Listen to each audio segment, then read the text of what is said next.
Now, the local government elections will take place on the 1st of November. At the same time, the DA has approached the Constitutional Court to nullify the IEC's decision to reopen the registration process for candidates.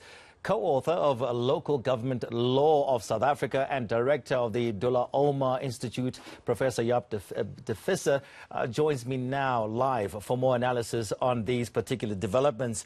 Professor, thank you so much for being with us. Let me just take you back a little bit. As the co-author of Local Government Law of South Africa, did you feel it was inevitable that the ConCourt was going to order the elections be held? I think it was a difficult call for the Constitutional Court to make, but it was a very unusual request because I think, as you may know, there was no provision in the Constitution for postponing the election.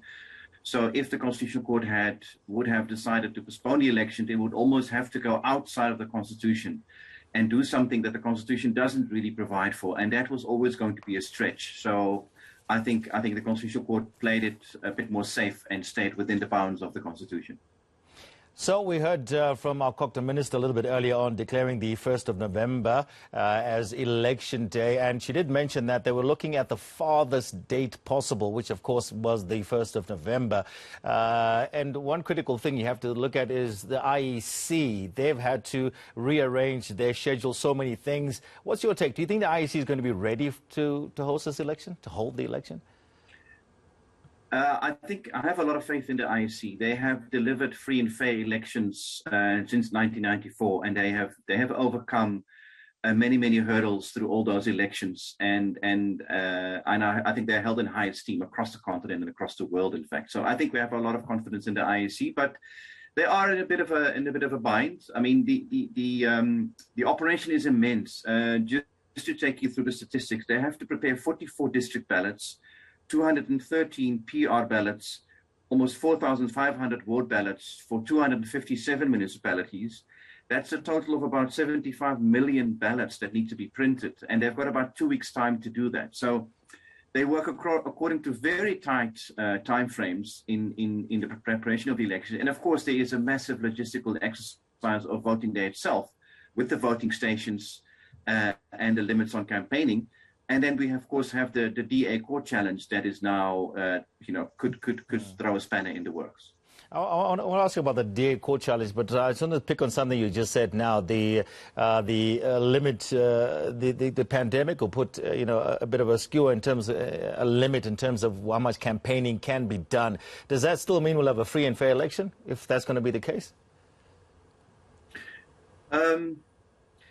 Well, it's just my opinion. I mean, it's just as valid as anybody else's opinion. But I do think so. I think within those limits, it's still possible to have free and fair elections. Where I do worry, and that was also a key concern for the Constitutional Court, is the voters' roll. And that's why we opened the voters' roll again. The voters' roll is too narrow. There are too few voters registered. Only about just over 60% of eligible voters are registered. And in fact, we have fewer voters on the voters' roll than we had in the 2016 local government election. So that means something is wrong. So it is a good thing that the voters' roll is being opened again.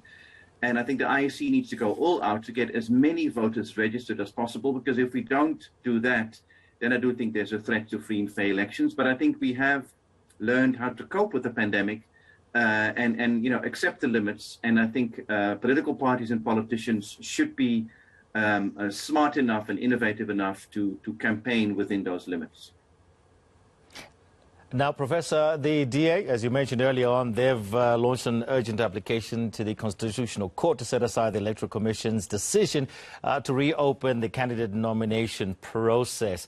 What's your take on that? You think it's, from a political party point of view, is that kind of like the right move? Do you think they have any chance of success at all?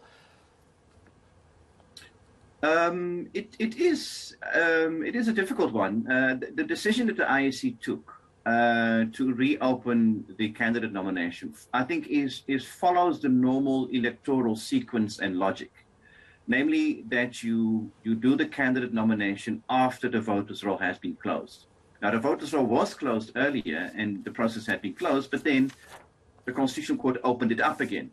So then it follows that then after the voters' roll is closed, you also reopen the candidate nomination, because the idea is that you can only be nominated as a candidate if you're on the voters' roll. So if more people get added to the voters' roll, there should be a possibility for them to be nominated as candidates. So it follows the normal sequence of elections. However, the question that many lawyers have been asking is, and I think also political parties, and now the DA is asking the Constitutional Court, is this what the Constitutional Court meant when it reopened the voters' roll? Because the Constitutional Court said, let's reopen the voters' roll, let's do voters registration, and then you can amend your time frame, your timetable for elections to the extent necessary.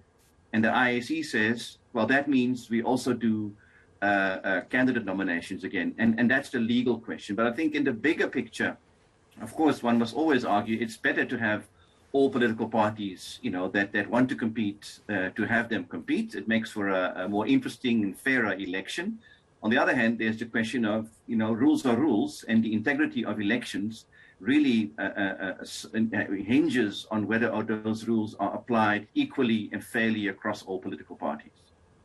All right, thank you so much for your analysis and for your thoughts, co-author of Local Government Law of South Africa and Director of the Dullah Omar Institute, Professor Jaap de Visser, just talking about the fact that now we do have clarity. The 1st of November is when local government elections will be held here in South Africa.